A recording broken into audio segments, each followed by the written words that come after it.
Flore Simon, rappelez-nous tout d'abord quelles sont les prérogatives de la présidente élue Yaël Braun-Pivet. Alors c'est un poste important, hein. C'est le 4e personnage de l'État, la présidente en l'occurrence de l'Assemblée nationale.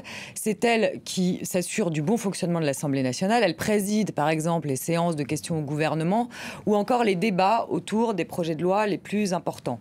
Pour cette élection précise, elle est assez cruciale, hein, parce qu'en fait, étant donné le visage de l'Assemblée nationale, où on voit bien il y a 3 grands blocs, où aucun n'a la majorité absolue, Yaël Braun-Pivet, elle va donc devoir gérer, entre guillemets, une Assemblée nationale extrêmement morcelée, extrêmement divisée. Donc déjà, elle va avoir sur la forme des débats, on l'imagine, houleux, etc. Et puis elle va aussi devoir créer des alliances, des ponts. Elle appelle à discuter avec les partis d'opposition pour trouver finalement une entente quelque part. Elle appelle à la discussion. Mais pour Emmanuel Macron, cette élection, elle était assez primordiale, hein. Le chef de l'État, il voulait absolument garder la main sur l'Assemblée nationale, puisque c'est vrai qu'il est affaibli politiquement. Emmanuel Macron, il a quand même perdu les législatives il y a 2 semaines, les européennes il y a 3 semaines ou un mois, je ne sais plus exactement. Mais donc lui, c'était important pour lui de garder la main sur l'Assemblée nationale, d'avoir une présidente ou un président qui soit issu de ses rangs. Donc ça, c'est un pari gagné pour le chef de l'État, en tout cas une première victoire. Est-ce qu'on sait quels ont été les accords passés entre les groupes et est-ce que ça présage d'une éventuelle alliance politique? Ce qui s'est passé, et Antoine le disait dans son sujet, hein, c'est-à-dire que la droite et Ensemble pour la République, donc le camp macroniste, ont passé un accord.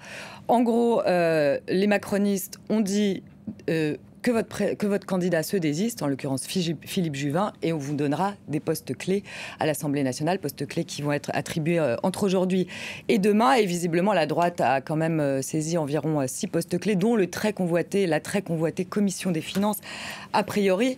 Donc, ça, qui était présidée jusqu'à présent par Éric Coquerel. Par Éric Coquerel, tout à fait, des Insoumis. En fait, là, le camp présidentiel, il assume clairement son virage à droite, qu'il avait déjà pris quasiment dès 2022, ou en tout cas un petit peu après, et ça leur a permis d'avoir une majorité, non pas absolue, mais en tout cas une majorité relative pour faire élire Yaël Braun-Pivet, parce qu'on voit, c'est que cette droite qui pendant 2 ans a été clairement divisée, hein, sous la présidence d'Olivier Marleix, aujourd'hui, avec Laurent Wauquiez à la présidence du groupe, on voit qu'ils ont voté en bloc, hein. Donc ça, c'est une force... de clarification entre la Macronie et la droite républicaine contre le nouveau Front populaire. Tout à fait. Et d'ailleurs, c'était ça, l'objectif, c'était de contrer le nouveau Front populaire.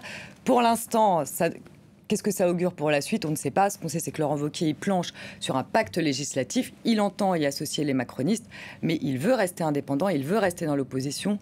Donc il n'y aura pas, a priori, de coalition de gouvernement entre macronistes et droite. Le pacte législatif, il sera présenté lundi par la droite républicaine. Merci beaucoup, Flore Simon, pour votre analyse. Merci à vous.